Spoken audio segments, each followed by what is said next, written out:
So based on like my Dungeons and Dragons quest that I've been thinking about uploading an interactive quest to the internet and then having people have like game things in their home where they can dance and interact with other people. I know this sounds absolutely insane.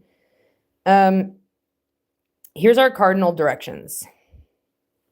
According to the Yaqui natives, the north is El Madre.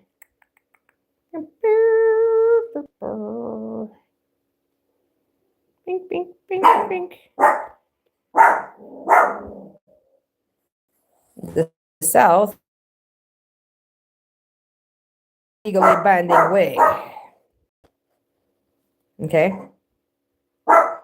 Simon being obnoxious. Hey, hey, hey.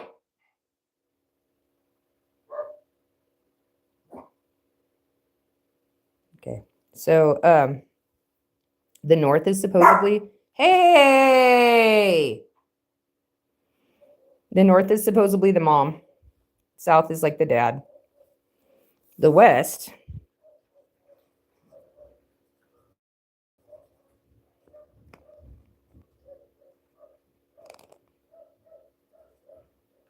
what is that sky?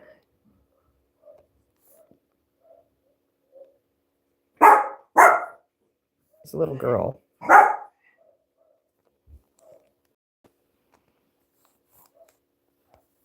Now the mom's like, where's my hat?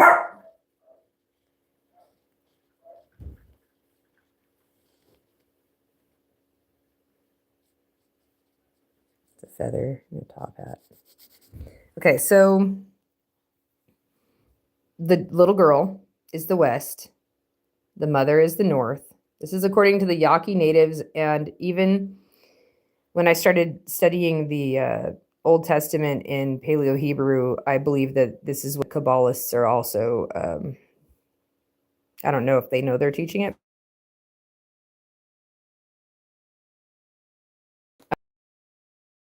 So it's sort of kidding. You don't really have to shut up. I'm just talking to the dogs. It's it's the lady screaming out the New York apartment. Shut up!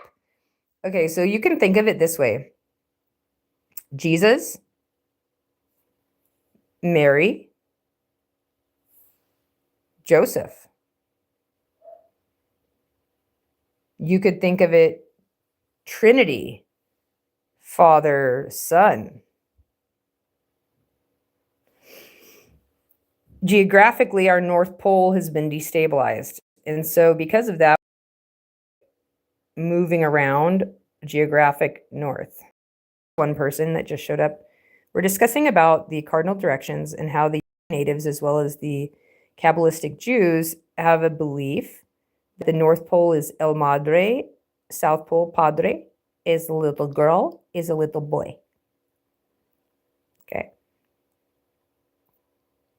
A Christian that's going to say a Jesus, a Mary, a Joseph, as a type to understand this. Our North Pole, geographic north, magnetic north, kind of moves around like this. The Hudson Bay. So it's magnetically hollowed out, like, which creates a big what? A big heart shape. That's what they say. Love is what makes the world go round. So basically, on my D&D campaign, what I was talking about is, you know how every action has an equal and opposite reaction.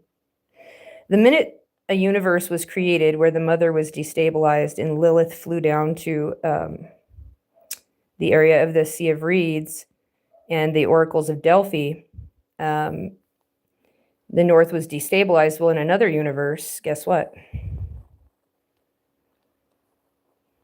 El Padre. He received it there instead. And so in another universe, you've got your mama, little girl, and the little daddy, or the little boy, sorry, not daddy, little boy. Have you ever seen that picture where it shows this beautiful woman with like these angel wings? And she's got these two little kids. And she's leading them across this bridge. Dink, dink. Hi. It's a big lady with two kids. That's an allusion to the universe with kids. You see? So then guess what else kind of universe there is? if that one exists. Yes, in the universe where the father was destabilized and capitalism is just a myth that people dream of, where baked potatoes with chives and sour cream pop out of weeds everywhere you go, and people go to the there was an incident a couple thousand years ago, some say, in some universes. It was at the Ontario Mills Mall. There was a freedom crossing for the men where they crossed a small sea and danced voraciously.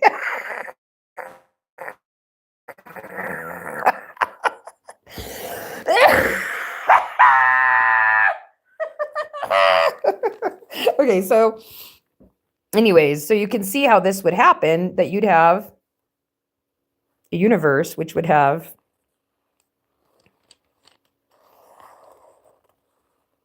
we're used to just this one little destabilized universe and all the multiverses that come from that. But in reality, this D&D game that I plan on perhaps uploading to the AI will have the type of universe we're familiar with, and then each one of these accessible, so that you can learn to traverse the old universe. Anyways, so there you go. And I want to make it interactive. Like, you know how in Just Dance, they have the kinetic or the Kinect or the Switch, Nintendo Switch, how it picks up on your dance movements and stuff. So I want AI to be able to do full body movements, and people can learn to do stuff like say like it's sword play or axe throwing. You won't really have an axe. It'll be like AI, like Just Dance. You're right. But you could do it interactively with a Dungeons and Dragons team that are live interaction playing while you're exploring the mythologies of the world on the best Dungeons and Dragons quest ever. People would have to go to work to play, because otherwise there would be no one working. We'd have to come up with, I just could be the Antichrist. We'd have to come up with how to, and then we'd use it to fuel our solar system to get to have everybody on the planet involved in energetically competing within certain realms with one another in order to have regions support different things, and then have our entire solar system eventually be able to displace it and move it throughout the multiverse. Take it with us, of course, eventually. So,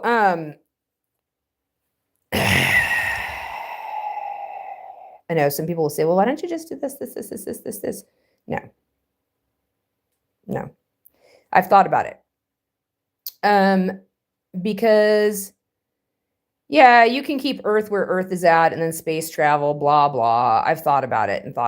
In my Dungeons and Dragons quest, it's not going to be like that. The universe is going to remain stable, but while we are going to somehow take, not, stable, but as stable as it's ever, as volatile as it's ever been, we were going to learn via people using this game all over the world and interactively how to maneuver sun, moon, and stars and our planets, take our basic solar system with us. So that, say, like there's a star nebula, a crazy star nebula, right? And like on a Dungeons and Dragons quest, the whole planet will cross through the nebula together, and the effects of it will be felt on everyone. And you'll have to dance, compete your way through it and other stuff, or you may not make it. And so instead of just having a Voyager Star Trek ship coming off of the Earth and, oh, these people go out here, they kind of tell us what's happening. No, the whole fucking planet's going, and everybody has a job.